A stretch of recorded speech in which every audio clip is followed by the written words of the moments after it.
मैं डॉक्टर मनीषा शर्मा आज के इस वीडियो में आप सभी को सीता नवमी की कथा सुनाऊंगी। तो चलिए अपने इष्ट देव को प्रणाम करते हुए आज की कथा का शुभारंभ करते हैं। वैशाख मास के शुक्ल पक्ष की नवमी तिथि को सीता नवमी मनाई जाती है। सनातन धर्म में ये दिन बेहद महत्वपूर्ण माना जाता है क्योंकि इस दिन माँ सीता का जन्म हुआ था। माँ सीता का जन्म पुष्य नक्षत्र में और मंगलवार के दिन हुआ था। भक्त इस अवसर पर माँ सीता की सच्चे मन से आराधना करते हैं ताकि घर में सुख और समृद्धि बनी रहे। ऐसा कहा जाता है कि इस दिन पूजा अर्चना का मनवांछित फल भक्त को प्राप्त होता है। वहीं माँ सीता की व्रत कथा पढ़ने का भी अपना ही अलग महत्व पुराणों में बताया गया है। जो भी भक्त यानी कि जो भी साधक है माँ सीता की आज के दिन कथा पढ़ता है या सुनता है, उसके जीवन से सारे दुख खत्म हो जाते हैं, सुख का आगमन होता है और माता सीता का आशीर्वाद हमेशा बना रहता है। पौराणिक कथा के अनुसार मारवाड़ में एक देवदत्त नाम का ब्राह्मण रहता था जो भगवान की पूजा भक्ति में लीन रहता था। देवदत्त की पत्नी जिसका नाम शोभना था, उसकी सुंदरता की तारीफ पूरे क्षेत्र में की जाती थी।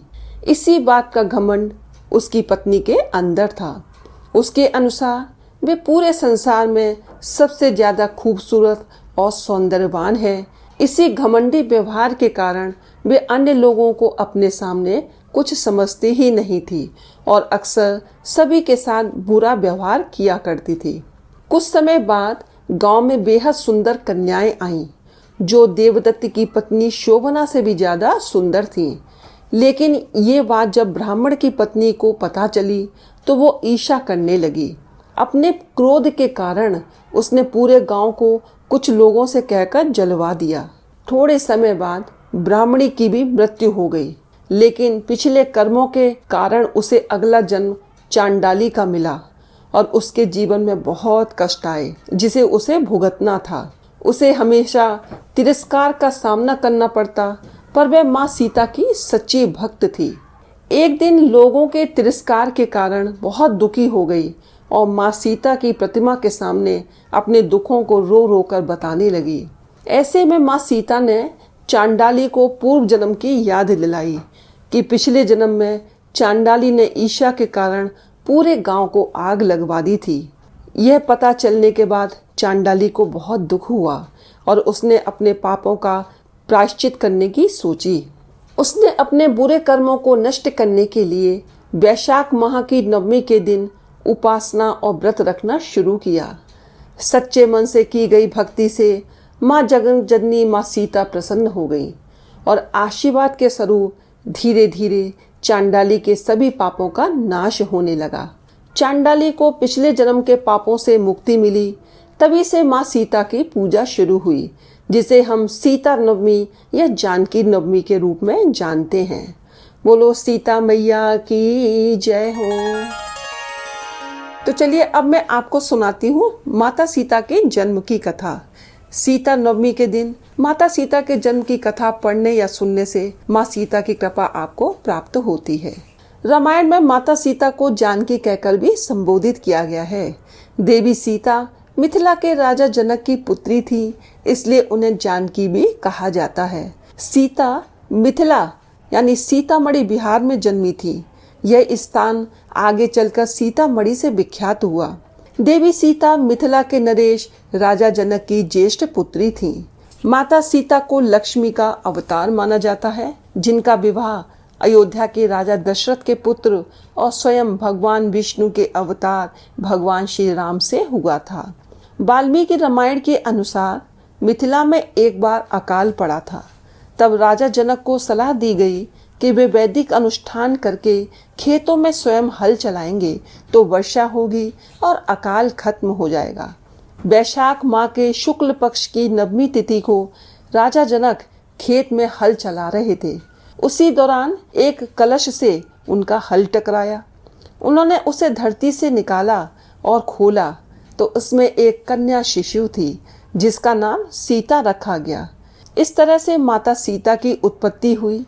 सीता का जन्म माता के गर्भ से नहीं हुआ था। भेद धरती से प्राप्त हुई थी, इसलिए उनको धरती की पुत्री भी कहते हैं।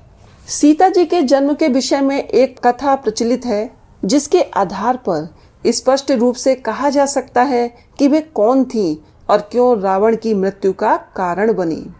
ब्रह्म वैवर्त पुराण की कथा के अनुसार देवी सीता रावण और मंदोदरी की पुत्री थी। सीता जी वेदवती नाम की एक स्त्री का पुनर्जन्म थी। वेदवती विष्णु जी की परम भक्त थी और वह उन्हें पति के रूप में पाना चाहती थी। इसलिए विष्णु जी को प्रसन्न करने के लिए वेदवती ने कठोर तपस्या की। एक दिन रावण वहां से निकल रहा था जहां वेदवती तपस्या कर रही थी। वेदवती की सुंदरता को देखकर रावण उस पर मोहित हो गया। रावण ने वेदवती को अपने साथ चलने के लिए कहा, परंतु वेदवती ने मना कर दिया। वेदवती के मना करने पर रावण अत्यंत क्रोधित हो गया और उसने वेदवती के साथ दुर्व्यवहार करना चाहा। रावण के स्पर्श करते ही पवित्र वेदवती ने खुद को भस्म कर लिया और रावण को श्राप दिया कि वह रावण की पुत्री के रूप में जन्म लेंगी और उसकी मृत्यु का कारण बनेंगी। कुछ समय बाद मंदोदरी ने एक कन्या को जन्म दिया। श्राप से भयभीत रावण ने उस कन्या को जन्म लेते ही सागर में फेंक दिया।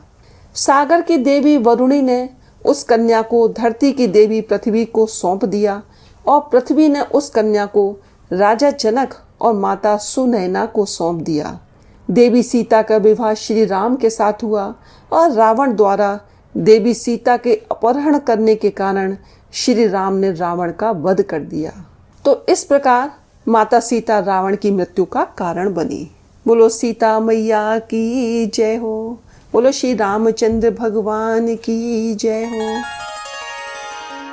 इस कथा को सुनने के लिए धन्यवाद। यदि आपको ये वीडियो पसंद आई हो तो इसे लाइक करें, शेयर करें, हमारे चैनल को सब्सक्राइब करें। हर हर महादेव, जय भोलेनाथ।